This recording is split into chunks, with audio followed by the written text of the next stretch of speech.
Également, ce qui compte beaucoup pour les gens, c'est l'éducation de leurs enfants. C'est de savoir que voilà, oui, mon fils est en prépa, ma fille est à Harvard, machin, ou est à Yale, c'est super important. C'est ça compte beaucoup pour les gens, surtout pour, on va dire, la old money, les bourgeois, et cetera. C'est important pour eux. Pourquoi? Parce qu'en fait, bon, je fais une petite boucle sociologique.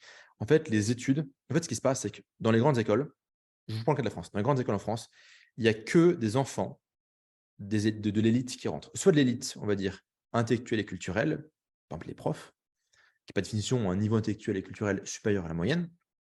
Peut-être moins vrai aujourd'hui, hein, mais par le passé, c'était le cas. Soit c'est l'élite économique, les cadres. En fait, dans les grandes écoles, il y a que leurs enfants à eux qui rentrent.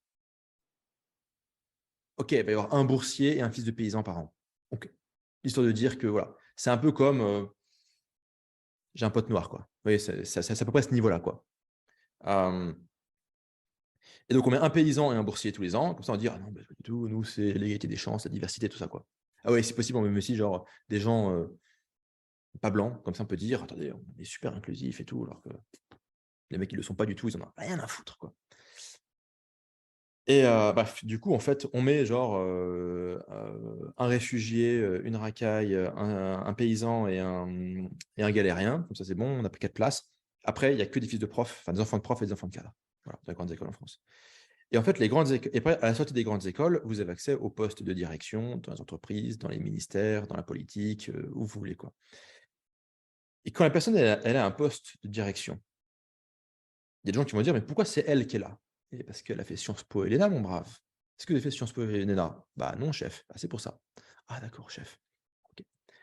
Donc en fait, l'école est un piège, est une couillonnerie, enfin le système éducatif est une couillonnerie complète pour perpétuer la domination de l'élite en faisant croire que c'est méritocratique.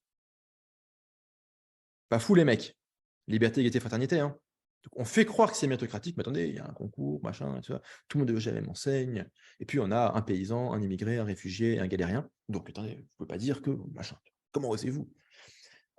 Mais en réalité, il y a une prédestination sociale, il y a une sélection sociale de gens qui sont issus des catégories socio-professionnelles élevées. En gros, voilà, les enfants des profs et des bourgeois vont devenir profs ou bourgeois.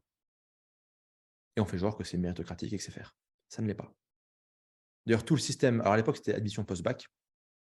Aujourd'hui, ça s'appelle, Parcoursup ou une merde du genre là. C'est complètement pipé. Les grands bahuts, je sais que dans le système des prépas, tous les grands bahuts parisiens s'arrangent entre eux de qui sera reçu où, et cetera. Et après, il reste 2 places. Il reste 2 places pour des gens qui sont vraiment sur une base méritocratique. Mais tout le reste, c'est les grands bahuts entre eux. C'est aussi une forme de circuit qui se refilent les candidatures. «Oui, alors tu me prends Marie-Astrid et Jean-Charles et moi je te prends, Bidule et machin là». Et puis, du coup, quasiment toutes les places en prépa, elles sont trustées comme ça. Après, on va garder 2 places pour Kevin et Abdullah, quoi. C'est ça, hein. Enfin, je veux dire, c'est, et on pourra dire: «Mais attendez, pas du tout, regardez, on a Kevin et Abdullah, on est super méritocratique». C'est les j'ai pas envie de nommer les bahuts, mais c'est vraiment un monde de salopards, quoi. Et les pires des pires, c'est les bahuts catholiques. Qui sont là en mode: «Nous avons des valeurs chrétiennes, de d'accueil, de diversité, de mérite, machin». Ah ouais, donc tes valeurs chrétiennes, elles ont sélectionné que Jean-Charles et Marie Astrid. C'est marrant quand même. C'est fascinant, hein, c'est beau, hein.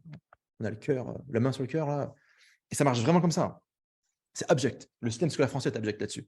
Mais derrière, vous avez fait des grandes écoles, vous avez le statut qui va avec, les passe-droits, les accès, le réseau, les 3 formes de capital: culturel, développé dans ce système scolaire, social, développé dans ce système scolaire, économique, hérité des parents ou obtenu à l'issue de ce système scolaire. Tadam! On perpétue les élites, on perpétue les inégalités. Je rappelle ce que je vous ai dit au début, hein. Une société, elle est fair, une société, elle est réglo, une société, elle fonctionne si un pauvre peut devenir riche et un riche peut devenir pauvre. Si les riches, leurs enfants restent riches et les pauvres, leurs enfants restent pauvres indéfiniment, c'est une couillonnerie complète. Spoiler alerte, la France est une couillonnerie complète. 90 des millionnaires en France, des millionnaires en France sont des héritiers. C'est 20 aux États-Unis. Vous vous rendez compte? Même peut-être plus.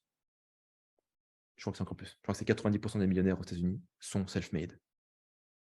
70 en Grande-Bretagne. En France, c'est que des héritiers.